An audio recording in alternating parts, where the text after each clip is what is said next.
پاکستانیوں اپنے تقدس کا خود ہی اعلان کرنے والا مقدس طبقہ بات بات پر کہتا ہے کہ اگر ہم نہ ہوں تو تمہارے نکاح اور جنازے کون پڑھائے گا؟ ذرا اس جملے کو کھول کر دیکھتے ہیں کہ اگر یہ جملہ کہنے والے پاکستان کی تاریخ کے 70-80 سال سے ممبر پر کھڑے ہیں، جمعے پڑھا رہے ہیں، لوگوں کی تربیت کا دعویٰ کر رہے ہیں، اور اس طویل مدت کے بعد بھی انہیں یہ کہنا پڑ رہا ہے کہ ہمارے بغیر نکاح اور جنازہ ممکن نہیں، تو اس کا صاف مطلب ہے کہ آپ نے اپنی زندگی کی ان دہائیوں میں ممبر کا حق ادا ہی نہیں کیا۔ 1 صدی گزر گئی مگر آپ اپنے سامنے بیٹھنے والوں میں سے ایک کو بھی اس قابل نہ بنا سکے کہ وہ نکاح یا جنازہ تک پڑھا سکیں۔ اب یہاں کوئی کہے گا کہ ہم نے تو مدارس میں ہزاروں لوگوں کو یہ سب سکھایا ہے، تو عرض یہ ہے کہ بات مدارس کے فارغ التحصیل افراد کی نہیں ہو رہی، بات اس عوام کی ہے جو آپ کے سامنے بیٹھ کر 40، 50 اور 70 سال سے آپ کے خطبے سنتی آ رہی ہے۔ اگر ہر نکاح اور ہر جنازے کے لیے باہر سے کوئی مدرسے کا پڑھا ہوا ڈھونڈنا پڑے تو پھر یہ ممبر تربیت کا نہیں، محض تقریر کا سٹیج ہے۔ دین اس لیے نہیں سکھایا جاتا کہ اس کی بنیادی چیزوں کے لیے بھی چند مخصوص لوگوں کے منہ کی طرف دیکھنا پڑے، بلکہ اس لیے سکھایا جاتا ہے کہ عام آدمی بھی بنیادی دینی ذمہ داریاں خود اٹھا سکے۔ اللہ کے رسول صلی اللہ علیہ وآلہ وسلم کے زمانے کا وہ واقعہ یاد رکھیے جب ایک عورت جو مسجد نبوی کی صفائی کیا کرتی تھی، اس کا انتقال ہوا۔ صحابہ نے اس کا جنازہ خود پڑھا، اسے دفن کیا۔ کسی نے یہ نہیں کہا کہ رسول اللہ صلی اللہ علیہ وآلہ وسلم کا انتظار کیا جائے، کیونکہ جنازہ تو وہی پڑھا سکتے ہیں۔ بعد میں جب نبی صلی اللہ علیہ وآلہ وسلم نے خود اس عورت کے بارے میں پوچھا تو صحابہ نے بتایا کہ اس کی تو وفات ہو چکی ہے، تو آپ صلی اللہ علیہ وآلہ وسلم نے فرمایا کہ مجھے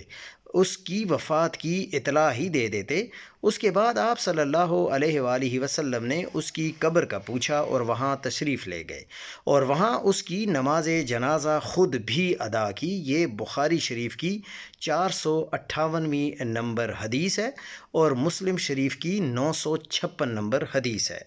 وہ صحابی بھی یاد آتا ہے جو رسول اللہ صلی اللہ علیہ وآلہ وسلم کو بتاتا ہے کہ میں نے فلاں عورت سے نکاح کر لیا ہے۔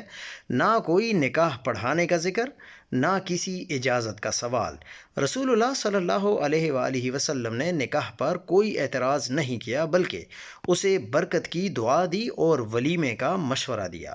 بخاری کی حدیث نمبر 5155 اور مسلم کی حدیث نمبر 1427 میں یہ درج ہے۔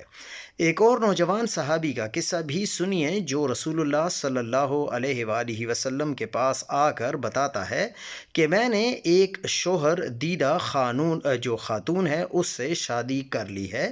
رسول اللہ صلی اللہ علیہ وآلہ وسلم نہ اس سے یہ پوچھتے ہیں کہ نکاح کس نے پڑھایا، نہ یہ دریافت کرتے ہیں کہ اجازت کس سے لی، بلکہ مسکرا کر پوچھتے ہیں تم نے اپنی عمر کی لڑکی سے شادی کیوں نہیں کی تاکہ تم اس سے کھیلتے اور وہ تم سے کھیلتی۔ بخاری شریف کی حدیث نمبر 5080 اور مسلم کی 715 نمبر حدیث ہے۔ غور کیجئے، یہاں بھی جنازے اور نکاح پڑھانے والا کوئی مخصوص طبقہ نظر نہیں آتا، کوئی مذہبی اجارہ داری نہیں دکھائی دیتی، بلکہ ایک عام آدمی خود نکاح کرتا ہے اور رسول اللہ صلی اللہ علیہ وآلہ وسلم اسے ایک فطری انسانی رشتے کے طور پر قبول کرتے ہیں، نہ کہ کسی پیشہ ور طبقے کی جاگیر کے طور پر۔ یہ تھی رسول اللہ صلی اللہ علیہ وآلہ وسلم کی تربیت کہ چند ہی برسوں میں سابقہ مشرک، سابقہ یہودی اور سابقہ مسیحی لوگ اس قابل ہو گئے کہ اپنے بنیادی دینی معاملات میں کسی کے محتاج نہ رہے، اور آج اس رسول کے وارث ہونے کے دعوے دار پیدائشی مسلمانوں کو 70-80 سال تقریریں سنا کر اس کے بعد بھی یہ جملہ بولنے پر مجبور ہیں کہ ہمارے بغیر تمہارے نکاح اور جنازے کون پڑھائے گا؟ حقیقت میں دو ہی باتیں ہو سکتی ہیں، یا تو آپ کی واضح ناکامی ہے کہ آپ اتنا عرصہ مساجد کے اسپیکروں پر تقریریں کرتے رہے، لیکن آپ کی تقریریں سننے والوں میں سے ایک شخص بھی جنازہ پڑھانے کے قابل نہ ہو سکا، یا پھر یہ اس بات کا ثبوت ہے کہ آپ نے جان بوجھ کر لوگوں کو اس سطح پر رکھا کہ وہ ہمیشہ آپ کے محتاج رہیں، آپ کے بغیر خود کو بے بس سمجھیں، اور آپ ان پر یہ جملہ اچھالتے رہیں کہ ہم نہ ہوں تو تمہارے نکاح اور جنازے کون پڑھائے گا۔ آپ نے لوگوں کو اپنے فرقے کے دلائل رٹا دیے، مخالف فرقے کے خلاف کہانیاں اور الزامات اس طرح یاد کرا دیے کہ ہر شخص روانی سے سنا دیتا ہے، عوام کو ایک دوسرے کے خلاف کھڑا کر دیا اور بتا دیا کہ کس کے پیچھے نماز ہوتی ہے اور کس کے پیچھے نماز نہیں ہوتی، مگر اسی معاشرے میں آپ ایک عام فرد کو اس قابل نہ بنا سکے کہ وہ نکاح یا جنازہ پڑھا سکے، تو پھر یہ دین کی خدمت ہے یا اپنی اجارہ داری کی حفاظت ہے؟ ایسی حالت میں ممبر پر کھڑے رہنا عبادت نہیں، وقت کا ضیاع ہے۔ بہتر ہے کہ انسان ممبر چھوڑ دے، کوئی محنت مزدوری کرے اور قوم کے لیے معاشی ترقی کا سبب بنے۔